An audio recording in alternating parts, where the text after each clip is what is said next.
One key objective of brainstorming is to find one or more solutions to a problem. Yet, studies of successful innovators show that something more happens in the process of identifying the best or most practical ideas. Participate in this workshop to experience how a type of brainstorming can be implemented to get even greater results than you ever expected. DTM, going smaller. Is one definition of brainstorming. Coming up with an idea or a solution to a problem. But how you get to that perfect idea or solution is magic, is why we all approach brainstorming differently. So who has a definition of brainstorming? Patrick. It's collecting possibilities, collecting ideas without judging their value. Perfect. So both halves of your response is very important. Not only are you collecting ideas, but you're not judging those ideas. In essence, it becomes a tool, a technique that we use in order to try to get to our solution. But if you're an entrepreneur, and we're all in business, and we're all challenged to become more innovative and to change with the times, then we really need to learn to think outside the box. And so the definition that I'm going to suggest that we work with today is closer to what Patrick was suggesting. That we do not put a frame around our free associative thinking when we're making a list, but that we do free associative.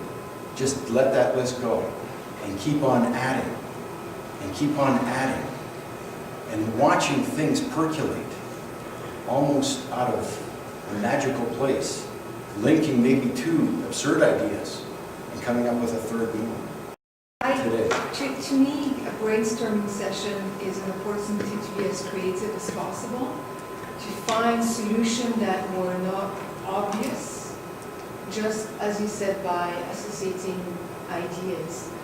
I've heard of a story where people were looking for a solution to remove freezing rain on cables, and one of the solutions out of the blue was to train some bears to go and pat the pole. And obviously that is a totally silly solution, but by association they say really what we need to do is to shake those wires, and they thought that by using helicopters and causing vibration.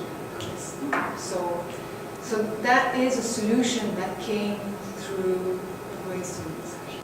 But something like vibration, where's the closest vibration? How do we create the vibration? All of a sudden you're saying, we can't do it the way we're doing it today.